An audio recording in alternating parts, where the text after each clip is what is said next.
currency exchange. I don't have cash with me. I hope I don't have any problem. I really hope I don't have any problem. Alrighty then.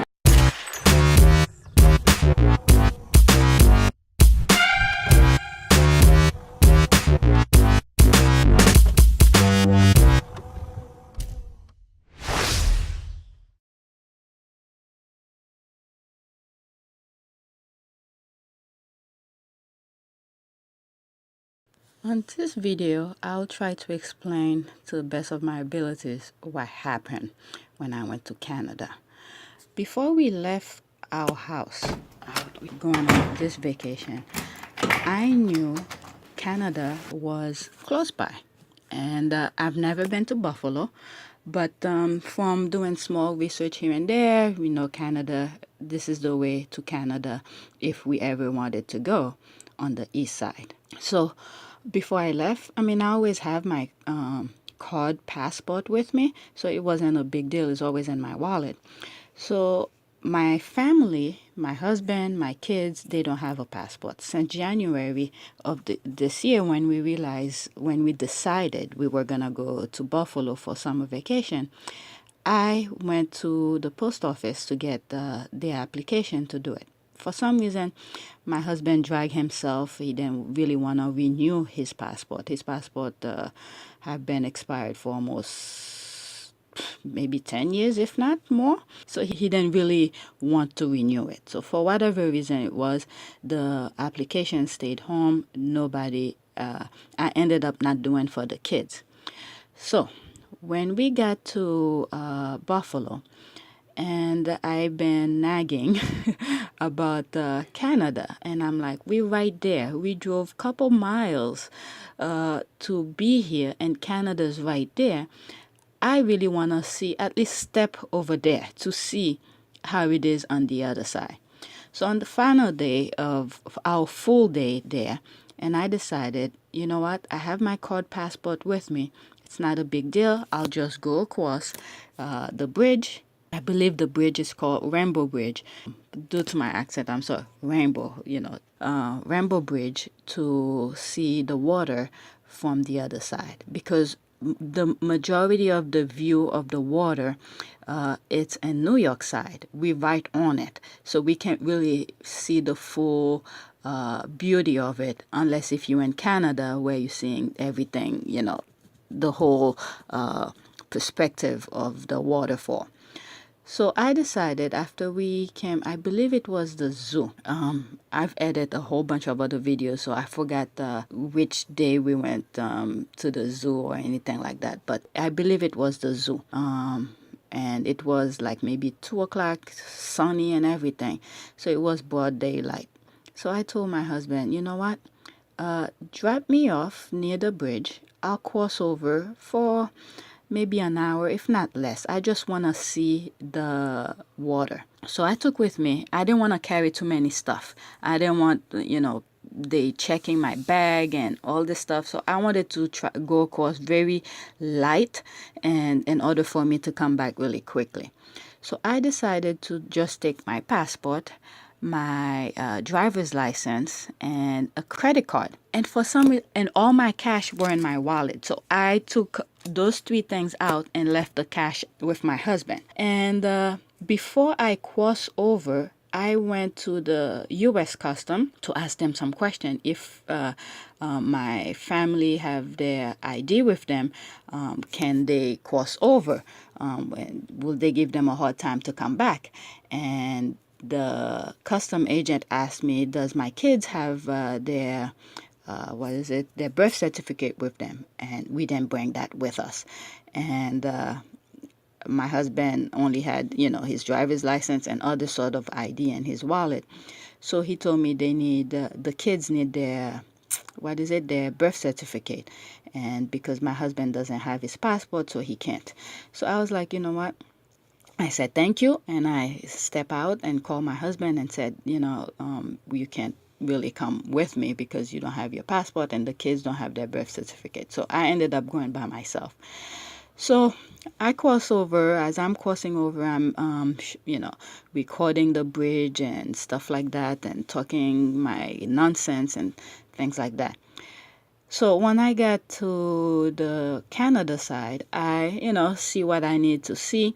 And as I get further, I believe they call that area the horseshoe, the wider part of the waterfall. The mist of the water was hitting. It was really kind of windy, so the water was hitting the camera, and I didn't have anything to protect it, so I didn't want to ruin the camera. And that was the only camera. Well, with my phone and the regular family camera, the good one, I didn't want to ruin them and not getting anything after that. From this point here, the mist of the water is too much. It's gonna mess up my camera, so I'm heading back to New York. Yeah, plus I don't want the kids to be waiting too long for me.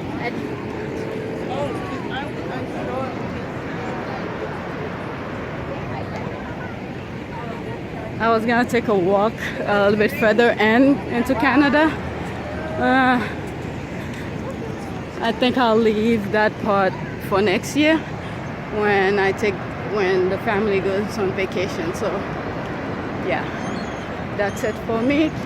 Thank you, Canada, and goodbye. And I shall record myself crossing the bridge. So I got a good amount of pictures and videos on my phone and things like that. I was like, you know what? Let me get back, because the kids wanted to go to the observation deck and to view the water and things like that. They wanted, especially my oldest, he wanted to go under the waterfall. So I didn't want to waste too much time on the other side, and I didn't want it to get dark while I'm over there. So I decided to head back. I sort of wanted to walk a little bit further into Canada, the Toronto area, the tourist area. I was like, you know what? I don't have cash with me, and I'm by myself. I don't want to get myself in trouble. And if anything were to happen to me, my husband won't even be able to come and get me because he doesn't have his passport with him. So I decided to head back. And as I'm heading back, I'm again talking my nonsense and saying whatever I'm thinking at the moment. I record all of that. And I got up to the bridge and I realized there's a turnstile and it says you need $1. I don't know if I recorded that. That's when I start getting serious here. I think it's time to get back. Long way mañana to New Jersey.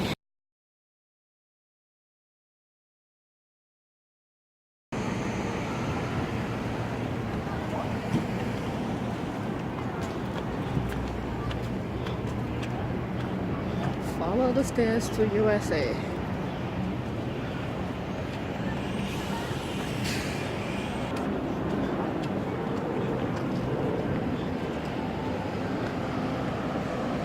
There it is.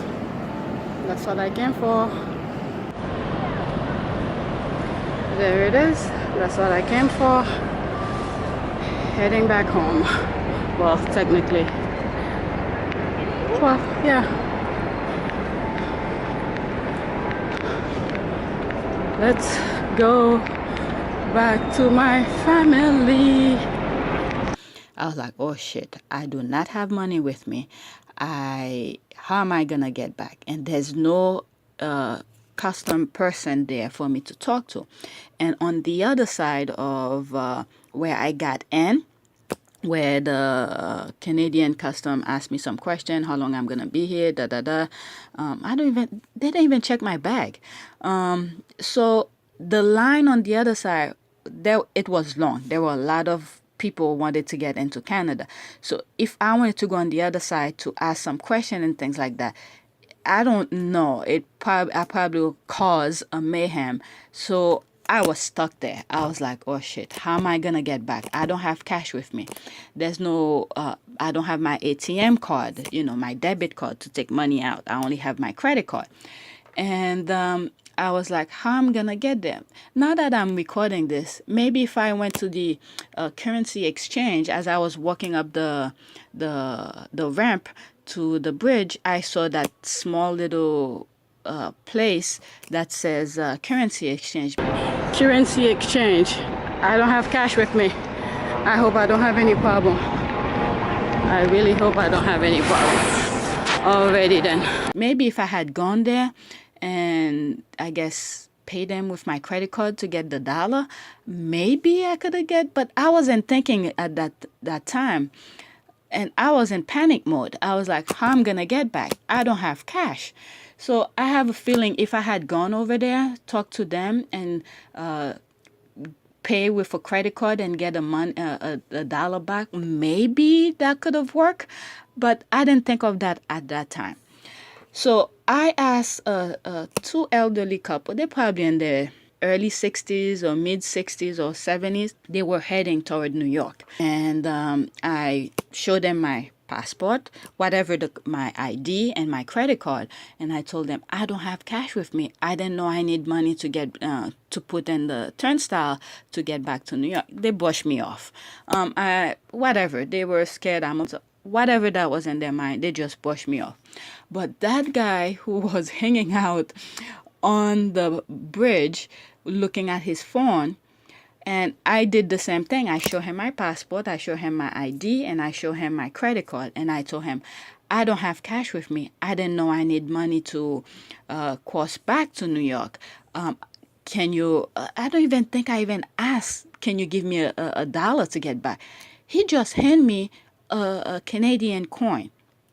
I didn't even look to see how much it is. At that time, I'm thinking I'm going to vlog about it. I took a picture of it. And I was even afraid to put it in the turnstile, and it didn't work because the turnstile says something about 4 coins or something like that.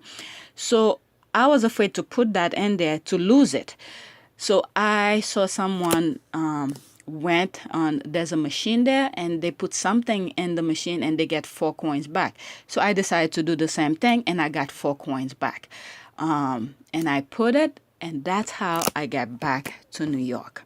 So this guy who was standing on the bridge looking at his phone, I don't know if he was waiting for somebody, whatever brought him there to hang out there.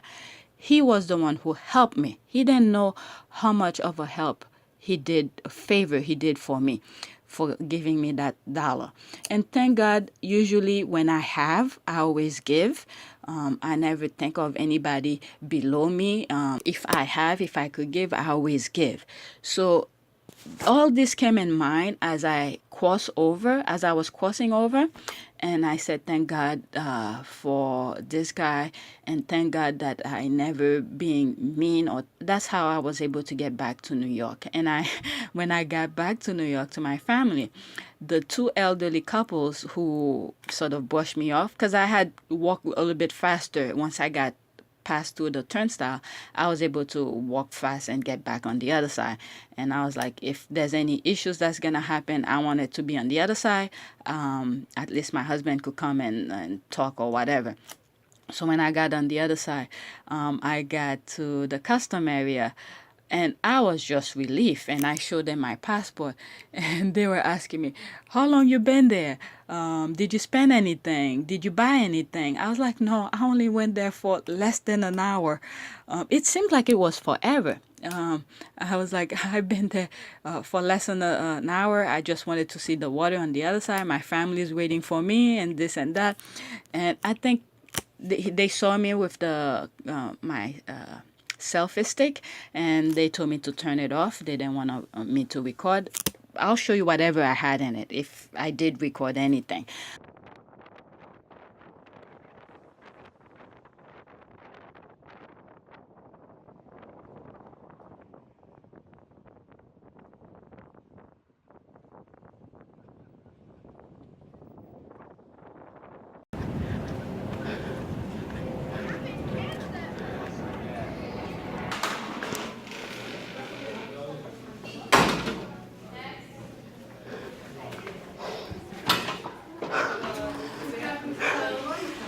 I almost got stuck on the other side. I didn't bring cash with me.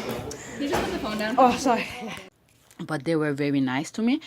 The U.S. Custom didn't give me any problem, and and then they just let me, get through. They didn't. I don't even think they checked my bag either. So I just walked across and left. And when I got to the other side with my husband and kids, the two elderly people that I saw on the bridge who I asked, they saw me with my kids and things like that. And I was explaining to my husband my ordeal.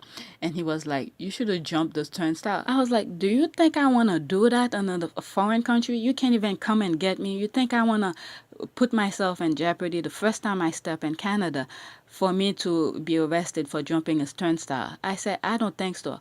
I would rather stay over there until something happened where I could get back. But there's no way I was going to jump the turnstile for $1 and then ruin my reputation and be arrested in a foreign country. I was like, no way.